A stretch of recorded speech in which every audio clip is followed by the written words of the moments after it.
segala macam. Baru-barunya kadang-kadang Teo suka tua ngepegang dalam sebuah berita Serambi yang terbitkan, boleh cek kembali ya. Investor dari Australia masuk ke Gempang melalui jalur Nagan. Betul apa salah?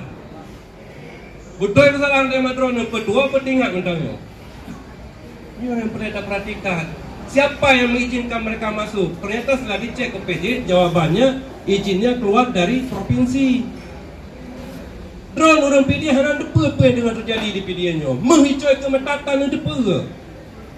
Nya mungkin agak emosional juga, tapi nyok yang terjadi.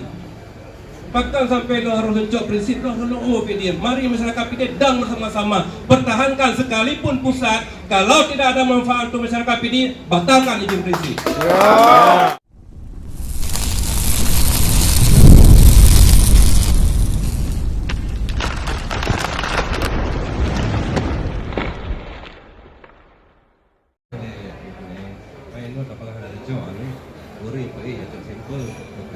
Alat dipegang cok sampel tapi agak hana tapi alat terus dia lalu kau yuk nyo kondisi main kan dia memberi ilustrasi kepada orang drone mandum masalahmu mereka lembon berapa salahnya cik kan karena kan kan kadang-kadang dia temukan konsep kalau dia pegang oleh kurs ternyata konsepnya dicolok tapi malam kesempatannya harus mempegang siapapun yang bupati tolong jalankan ya. Jadi yang perlu pegang belum coba Nurlil lebih paham waktu itu ke DPR ketika ada muncul munyo sing yang Freeport contohnya dari gunung ini kajak lembah oke lah Freeport karena mungkin papasan perang untuk bayar bom atom tapi hubungan dengan Gempang Acehnya ditempa dari lembakan emas betul lah yang mamus kami pegang apa yang takuh namu tapi pe tacok waktu kali tacoknya hodame pe manfaat yang dirasakan oleh masyarakat PD yang tacok dalam masyarakat Acehnya pe cocok mentang yang perlu ada pe. Kemudian pekan Icok karena harusnya izin prinsip, izin eksplor, izin tambang, izin angkut segala macam.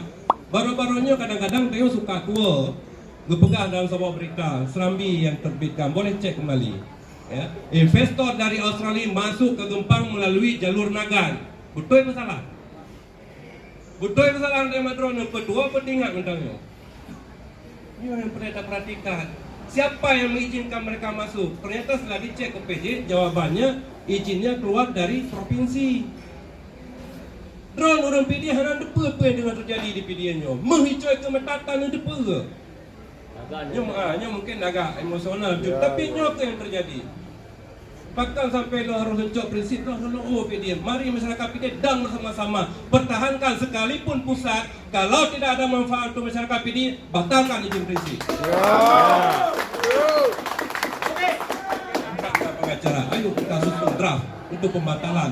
Kalau memang tidak menjadi manfaat untuk masyarakat PD dan Aceh seluruhan. Manfaat lo menang ada jauh, anak kali lo jauh. Heboh dengan dia tapi dalam debat diskusi tersendiri kamu bisa menjalankan tapi secara jawaban dulunya akan kemukakan memang ternyata letak permasalahan di dalam videonya berarti kan le segi yang memang ada transaksi izin Bangga Fadlur insyaAllah akan diskusi kembali. Terima kasih. Assalamualaikum warahmatullahi wabarakatuh. Saya berhubung waktunya sudah